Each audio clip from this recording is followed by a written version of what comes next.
नमस्कार। आज हम एक ऐसी कहानी की गहराई में उतरने वाले हैं जो महाभारत के महानायकों के जन्म से भी पुरानी है। ये एक ऐसी कथा है जो न सिर्फ उस महाकाव्य की नींव है, बल्कि हमें उन दो दिव्य आत्माओं से मिलवाती है जिन्होंने युगों युगों तक धर्म की रक्षा की। तो सवाल उठता है कि महाभारत के इन महान नायकों के पीछे की वो जुड़वा आत्माएं आखिर थी कौन। देखिए, ये एक ऐसा सवाल है जिसका जवाब हमें वक्त में बहुत बहुत पीछे ले जाता है, सीधा सत्ययुग की शुरुआत में। तो चलिए इस कहानी के पन्ने पलटते हैं और इस रहस्य को समझते हैं। तो हमारी कहानी शुरू होती है सत्ययुग से। ये वो समय था जब धरती पर धर्म की स्थापना के लिए एक बहुत बड़ी जरूरत महसूस की जा रही थी। तब भगवान विष्णु ने एक बहुत ही अलग फैसला लिया। उन्होंने किसी राजा के रूप में जन्म नहीं लिया, बल्कि उन्होंने चुना तपस्वियों का मार्ग, ताकि वो दुनिया को आत्म अनुशासन और धर्म का असली मतलब सिखा सकें। और इस तरह उन्होंने धर्मराज और मूर्ति देवी के घर दो जुड़वा भाइयों नर और नारायण के रूप में जन्म लिया। अब ये कोई आम अवतार नहीं था, ये विष्णु का एक जॉइंट अवतार था, जिसका मकसद राजपाट चलाना नहीं था, बल्कि तपस्या की शक्ति से धर्म को बचाना और उसे स्थापित करना था। और उनकी सारी शक्ति का, उनकी सारी ताकत का स्रोत था तपस्या। अब तपस्या का मतलब सिर्फ आंख बंद करके बैठना नहीं है। ये तो आत्मनियंत्रण, ध्यान और कठोर आध्यात्मिक अनुशासन की वो पराकाष्ठा है जिससे इतनी जबरदस्त ऊर्जा पैदा होती है कि वो पूरे ब्रह्मांड का संतुलन बनाए रख सकती है। असल में यही उनकी असली शक्ति। अच्छा, जब धरती पर दो भाई इतनी बड़ी शक्ति हासिल कर रहे थे तो इसकी गूंज स्वर्ग तक तो पहुंचनी ही थी। और कहते हैं ना, जहां शक्ति होती है वहां डर भी पैदा होता है। कहानी में पहला बड़ा मोड़ यहीं आता है जब देवराज इंद्र को लगा कि उनका सिंहासन डगमगा रहा है। इंद्र को यह डर सताने लगा कि नर और नारायण की तपस्या से मिली शक्ति कहीं उनके सिंहासन के लिए ही खतरा न बन जाए। तो उन्होंने क्या किया? उन्होंने उनकी साधना को तोड़ने के लिए अपने सबसे ताकतवर हथियार भेजे, कामदेव और स्वर्ग की सबसे खूबसूरत अप्सराएं। लेकिन हुआ क्या? जब अप्सराओं ने अपना नृत्य दिखाया तो नारायण को गुस्सा नहीं आया, वो बस मुस्कुरा दिए। और उनका जो जवाब था वो उनकी शक्ति का सबसे बड़ा सबूत है। उन्होंने कहा, आप जैसी सुंदरियां तो हमारी इच्छा से ही पैदा हो सकती हैं। सोचिए, ये दिखाता है कि वो सांसारिक मोहमाया से कितने ऊपर उठ चुके थे।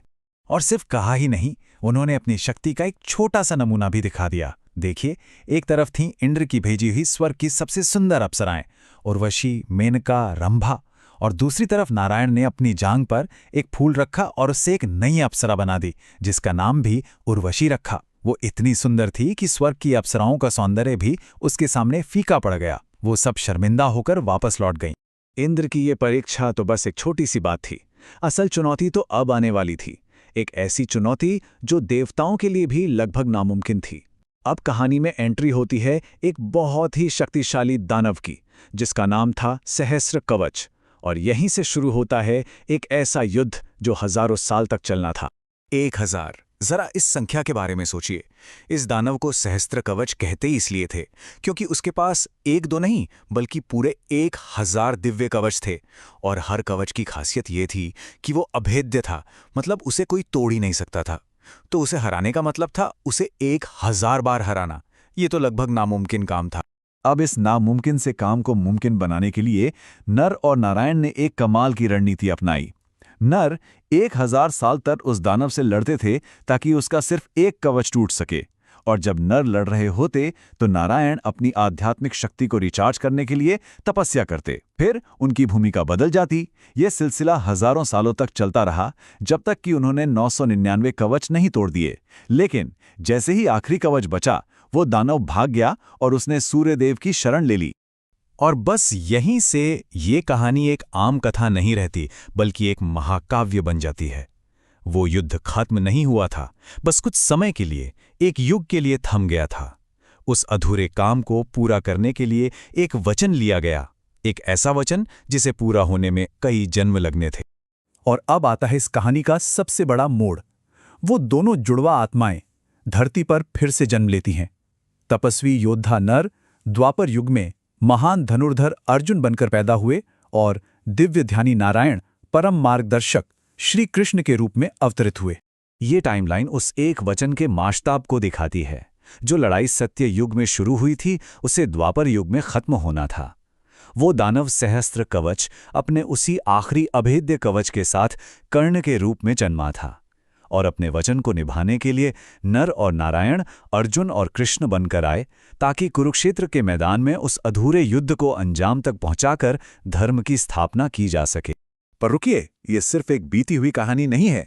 इसकी विरासत, इसकी सीख आज भी हमारे बीच जिंदा है, न सिर्फ हमारी सोच में बल्कि पत्थरों में भी। इस पूरी महान कथा से हमें 4 बहुत ही गहरी शिक्षाएं मिलती हैं। पहली, सत्य, यानी हमेशा सही के रास्ते पर चलना। दूसरी, संयम, क्योंकि असली शक्ति हमारे अंदर, हमारे आत्मनियंत्रण में होती है।